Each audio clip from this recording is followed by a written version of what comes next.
뭐 주역하고, 그다음에 명리학, 그다음에 뭐 서양 철학이라든지, 또 뭐가 있을까요? 뭐 양자역학,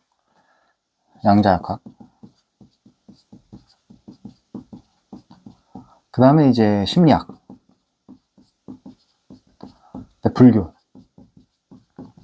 뭐 유심론이나 유식론이나 뭐 큰 차이는 저는 없다고 보는데, 이런 것들을 쭉 공부를 하다 보면, 뭐 동양 철학이 빠졌네요. 동양 철학.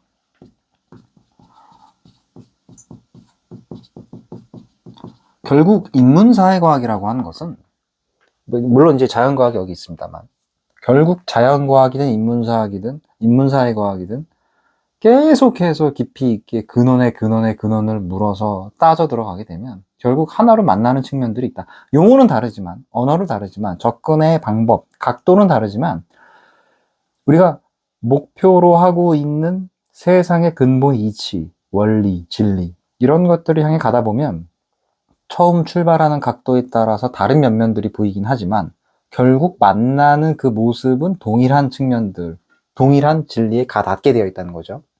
그래가지고 이제 결국 철학을 정리를 하면서, 철학이라고 하는 것은 관점의 학문이었고, 관점, 외부 사물에 대한 이치를 따져서 물어 나가다 보니까 결국 만나게 되는 건 외부 사물의 실체는 없어지고 관점만이 남더라 라는 것을 우리가 파악했지 않습니까? 그러면서 부분에서 전체로, 유한에서 무한으로, 외부에서 내부로, 뭐 그런 이야기들을 했었는데, 이제 이렇게 공부를 하다 보니까는, 결국 이제 세상의 근원이라고 하는 것이 있고, 근원 제1자, 제1자, 이거를 뭐 신이라고 표현하는 사람, 제1자, 어떤 근원, 어떤 신이라고 표현할 수도 있고, 우주의식, 뭐 우주 마음이라고 표현할까요? 우주 마음. 혹은 뭐 태극. 이렇게 표현할 수도 있을 것 같아요. 근데 이것이 우주의식의 창조놀이다. 이렇게 표현하는 사람들도 있는데, 이것이 우리가 말로 표현할 수 없지만, 이것이 자기 스스로가 자기 스스로를 인식하고, 자기를 스스로를 실현하려고 하면, 이거 쉽게 말하면 일종의 정지 상태란 말이에요. 정지. 고도로 응축되어 있는 정지 상태이고 균형의 상태란 말이에요. 균형. 이 균형이 깨져야지만이 자기가 자기 스스로를 인식할 수 있죠. 주관과 객관으로 분리가 되어야지만이 주관, subject, 그 다음에 객관,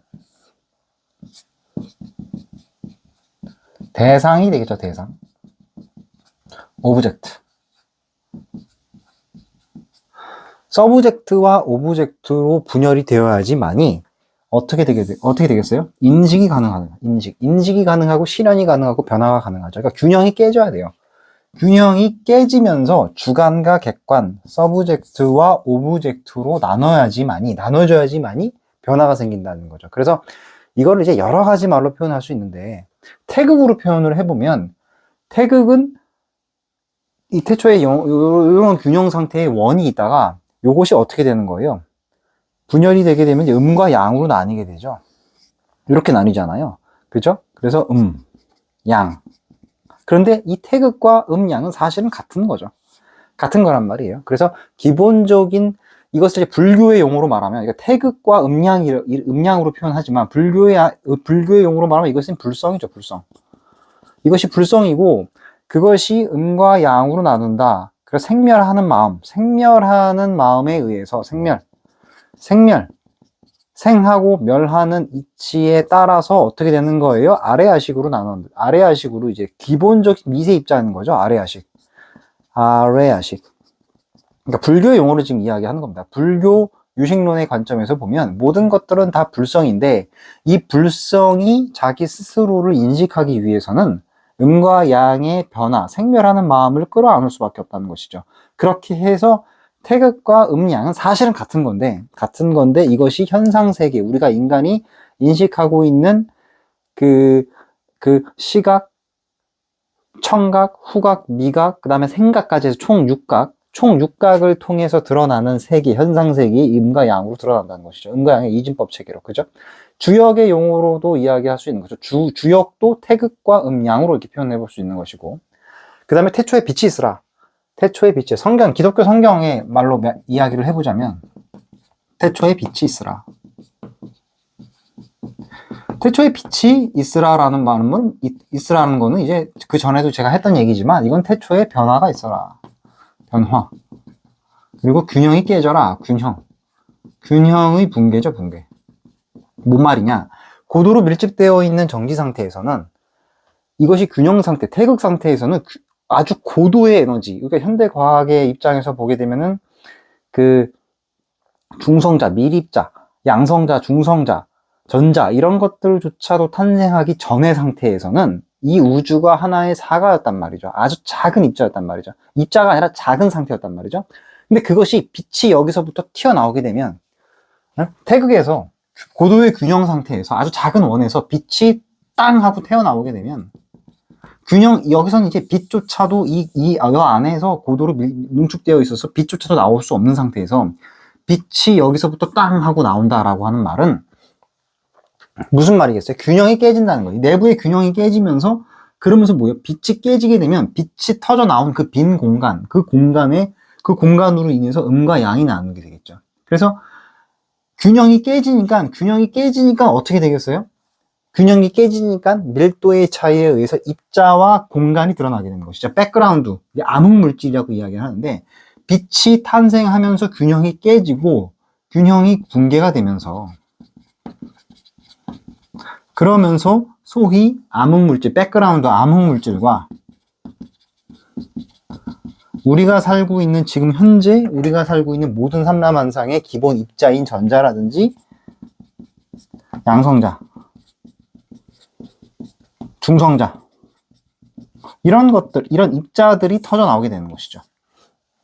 그죠? 그래서 결국에는 이것도 태극과 음양이라고 하는 이런 이치와 같다. 그래서 이런 분열이 이루어진 이유는 근본적으로 철학에서는 어떻게 접근을 하느냐? 결국 주관과 객관의 분리라는 거죠. 주관, 여기서 말하는 인식자, 개별 주체를 말하는 것이고 인식자를 말하는 거예요. 인식자는 인식의 개별의 의식을 갖고 있죠. 개별 의식을 갖고 있어요. 개별 의식이 뭘 인식해요? 대상을 인식하죠. 대상, 서브젝트. 대상은 어떻게 돼요? 구체적 사물이고 사물의 특성은 구체적인 시간과 공간, 시간성과 공간성을 드러내죠. 시간과 공간. 그러니까 결국 뭐냐면 이 하나의 상태에서 분열이 되면서 분열이라고 하는 것은 결국 다른 말로 말하면 모순과 역설의 세상으로 들어온다는 것이죠. 모순과 역설. 그리고 상보관계, 상대관계, 대대관계라는 거죠. 이항적 대립구조를 이야기하는 것이죠. 이게 여기서 이제 결국 제1자가 주체와 대상으로 나뉜다라고 하는 것은 불교의 용어로 치게 되면 나의 인식으로 인해서 나의 주체의 인식은 어떻게 해서 드러나요? 대상이 있어야 드러나요. 대상이 없으면 나의 인식도 없어요. 내가 나라고 하는 에고, 인식이 있는 이유는 아이러니하게도 나 아닌 것이 있기 때문이죠. 마치 어둠이 있어야 빛이 드러나는 것처럼, 빛이 있어야 어둠이 드러나는 것처럼 대상이 없으면 인식이 없어요. 인식이 있어야 대상도 있죠. 내가 없으면, 개별 주체가 없으면 우주는 다 무너져 버리죠. 우주는 이거를 인식할 만한 대상이 있어야지만 존재할 수 있어요. 이 개별 주체 없이 우주만 따로 존재한다? 그건 있을 수 없습니다. 내가 죽으면 나의 사멸은 온 우주의 사멸과 동시에 마찬가지고 한 개인의 탄생은 한 우주의 탄생과 동일한 것이죠. 그 왜 그러냐? 개별 인식자라고 하는 것은 결국 어디의 산물이에요? 우주 의식의 산물이다. 우주의 산물, 제1자의 산물이고 내가 인식하는 대상도 제1자의 산물이다. 그러니까 삼라만상 모든 것들은 다 뭘로 이루어져 있다? 제1자, 근원인 제1자의 산물이다. 제1자의 아들들이다. 이렇게 볼 수가 있겠죠. 그래서 불교에서 유식론 이렇게 이야기하면 모든 건 다 시계작용이다라고 이야기하잖아요. 불교에서 부처님이 모든 건 다 시계작용이다라고 이야기했고, 거기서 말하는 그 식은 뭐예요? 식은 뭘 전제하는 거예요? 제1자가 서브젝트와 오브젝트로 분리돼야지만이 이 사이에 식이 있는 거죠. 요 사이에 인식한다 할 때 그 식이 나오는 것이죠. 그죠? 그래서 나의 개별 주체를 개별 주체를 깊이 있게 탐구해 보면 불교에서는 여기 아레아식 나왔지만 기본적으로 맨 저변에 불성이라는 것이 있고 여기서 불성은 영성을 말하는 것이고 이것은 제1자 우주의 마음이죠. 우주의 마음이고 여 위에 이제 이 우주의 마음 그 자체는 자기 스스로를 드러낼 수가 없기 때문에 분열, 모술, 역설, 붕괴를 통해서 자신을 드러낼 수밖에 없어요. 그래서 그렇게 하기 위해서 생멸의 마음, 고도의 균형 상태에서 생하고 멸하는 마음을 가질 수밖에 없고 그렇게 돼서 드러난 음과 양의 상태를 뭐라 그러느냐? 아레아식이라고 이야기하고 아레아식이야말로 불교에서 말하는 윤회의 기본 단위죠. 윤회의 기본 단위란 말이에요. 아레아식 그 다음에 이제 말라식이라고 나오죠. 말라식은 쉽게 말하면 무의식이죠. 무의식이고 무의식 표면에 있는 것이 소위 말하는 전육식이죠. 전육식이라는 게 뭐예요? 안이비설신. 그냥 시각, 청각, 후각, 미각, 촉각. 그 다음에 하나, 둘, 셋, 넷, 다섯. 그 다음에 마지막 생각. 인간의 의식을 말하는 겁니다. 에고. 그러니까 요런 단계에 이루어져 있고 요렇게 이루어져 있는 게 뭐다? 인식 주체의 기본 구조다라는 거예요. 그래서 불교에서 수행을 한다라고 하는 것은 전육식, 색즉시공, 공즉시색할 때 그 색은 전육식을 대표해서 말하는 것이죠. 이것이 공하다. 이것이 실체가 아니다. 이것은 다 주체와 객체의 분열 상태인 것이고 이것은 본체가 아니다라는 거예요. 색즉시 공. 그럼 뭐예요? 결국 이 색, 전육식을 뛰어넘어서 아레아식 그리고 근본적으로 나의 불성, 성불하세요 우리가 표현하잖아요. 성불하다는 말이 무슨 말이겠습니까? 색즉시 공, 세계에서 이 불성 상태로 들어가는 것. 불성 상태로 들어가는 것을 뭐라 그러느냐? 성불하십시오. 깨달았다. 이렇게 이야기하죠. 이렇게 내려가자라고 하는 것이 불교의 용어로 말하면 뭐가 되겠습니까? 소승불교가 되는 거죠. 소승불교. 개인의 깨달음, 개인의 마음속에 있는 불성을 되찾으려고 하는 것들. 주관과 객관이 분열되기 이전의 우주의 마음 상태를 깨닫는 것. 그걸 이제 소승불교인데, 이것으로 인해서 끝나냐? 그렇지 않죠. 원효대사가 깨달았던 바는 결국 뭐예요? 이렇게 분열되는 게 이게 나쁜 거냐? 그렇지 않죠. 색즉시 공이다라고 이야기해서 나의 이 전육식 상태에서 주관과 객관의 서로 의지관계를 뛰어넘어서 내 마음속에 있는 불성, 영성을 회복하자 하는 게 소승불교였다라고 한다면 원효의 사상은 다시 일리 돌아와야죠. 다시 일리 돌아오는 거예요. 뭐냐? 우주 자체가 자기 스스로를 인식하고 자기 스스로를 실현해 나가기 위해서 분열하는 거란 말이에요. 태초에 빛이 있으라. 왜 태초에 빛이 있으라고 말하면서 붕괴를 시켰냐는 거예요. 주관과 객관을 왜 나눴냐는 거예요. 우주의식이 뭔가 자기 자신을 실현해 나가기 위한 목적을 달성하기 위해서 분열한 거란 말이에요. 분열이 나쁜 게 아니란 말이죠. 그래서 현실 세상을 부정하는 것이 아니라 이렇게 깨달았으면 깨달음에 머무는 것이 아니라 주관과 객관이 나눠져 있는 모순과 역설의 세상에 다시 돌아와야죠. 다시 돌아와서 뭘 실현해요? 불성을 다시 이 세상에 구현하는 것.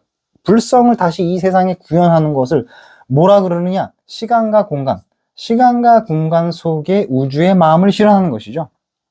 내가 애초에 탄생한 이유도 우주의식을 실현하기 위한 것이니까. 그래서 다시 돌아오는 걸 그럼 우리가 뭐라 그러느냐? 성리학의 말로 말하면 천명이 되는 것이죠. 천명이라는 것이 뭐죠? 끊임없이 이 불성이 나의 의식으로 드러나온다. 무의식을 뚫고 아레아식과 무의식을 뚫고 나의 이 표면적인 에고로 끊임없이 훈습해서 스며들어 나온다라는 거죠. 그걸 우리가 뭐라 그래? 천명이라고 이야기하고 천명을 따르는 것이야말로 도라고 이야기를 했고 나의 도라고 하는 것은 결국 뭐예요? 내가 부여받은 천명, 불성으로부터 삐져나오는 순습해서 들어오는 나의 천명을 어디에서 실현하는 거예요? 시간과 공간이라고 하는 구체적인 세상, 현실에 구현하는 것이죠. 그래서 이렇게 이야기하는 게 뭐다? 이거 대승불교죠. 불교의 말로 말하면 이것이야말로 대승불교가 되는 것이죠. 그래서 결국 이제 뭘 이야기하려고 하는 거냐? 주역, 명리학, 서양, 철학, 양자역학, 심리, 불교, 동양 철학이 결국 뭐예요? 다 하나로 연결된다는 거예요. 싹 다 하나로 연결되고 있다라는 것이죠. 그래서 우리가 살고 있는 세상은 결국 뭐다?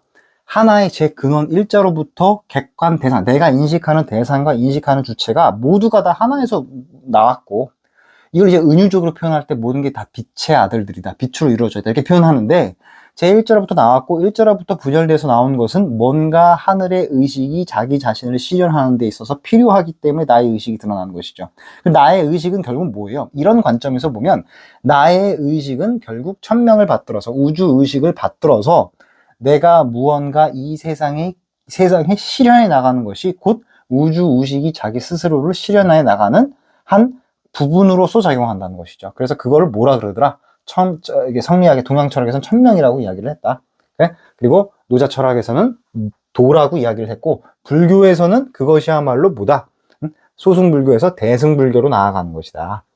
이렇게 표현을 했죠. 그리고 성철 스님의 말로 표현하면은 산은 산이요 물은 물이요의 단계에서 산은 산이 아니고 물은 물이 아니다라고 하는 인식, 깨달음을 얻고 나서 다시 산은 산이요 물은 물이요, 산은 산이요 물은 물이다라고 하는 다시 현실 세상에 돌아오는 것이죠. 자, 요 상태에서 산은 산이고 물은 물이다라고 하는 소박한 실제론의 단계에서 산은 산이 아니고 물은 물은 아니다. 내가 살고 있는 이 세계의 시계가 산은 산이 아니고 물은 물이 아니다. 내가 지금 보고 있는 이것이 색이 공하다라고 하는 것을 인식하는 것, 깨달는 것, 나의 불성을 깨닫는 것이 곧 뭐 어떤 단계예요? 산은 산이 아니고 물은 물이 아니다.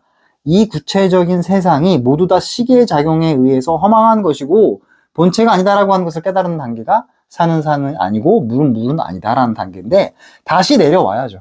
다시 내려와요. 구체적 세상 속으로 다시 내려온다는 거예요. 소승불교의 깨달음을 거쳐서 다시 구체적 세상 속에 내려와서 어떻게 이야기해요? 산은 산이고 물은 물이다. 그럼에도 불구하고 불성을 깨달았지만 색이 공하다라는 걸 깨달았지만 다시 내려온다는 거예요. 왜 내려올까요? 이것, 주관과 객관, 나의 마음속의 깨달음, 나의 마음속의 어떠한 이 불성의 영성, 불성의 어떤 훈습작용, 천명, 이런 것들을 통해서 우주 의식이 자기 스스로를 실현해 나가는 그런 과정 속에 있다라고 하는 것을 내가 알았기 때문에 다시 나는 구체적인 세상 속, 시간과 공간 속으로 내려와서 더불어 다른 사람들과 함께 삶을 구체적으로 영위해 나가야 되는 것이죠. 행동해 나가고 실천해 나가야 되는 것이죠. 그렇죠? 그러니까 깨달았다고 해서 끝나는 것이 아니라 깨달음 이후에 구체적인 삶의 영역에서 나 자신을 실현해 나가는 것이야말로 우주의식의 의도다. 우주의식의 마음이고 그것이 곧 뭐다? 하늘의 마음이다. 천명이다라고 이야기했고, 그 천명을 따르는 것이야말로 길, the way라고 이야기해요. the way, 나의 길이다. the way가 되는 것이죠. 그래서 여기까지가 결국 뭐예요? 제가 지금까지 공부한 주역, 명리학, 서양, 동양철학, 양자역학, 심리학, 불교 이런 것들을 다 통틀어서 이야기하고 있는 이 세상의 근본 원리가 되겠습니다. 근본 원리. 자, 결국 이제 불교를 다시 한번 공부를 해봐야 되겠죠. 이런 것들을 더 구체적으로 이해하기 위해서는 불교를 공부를 해야 되겠죠.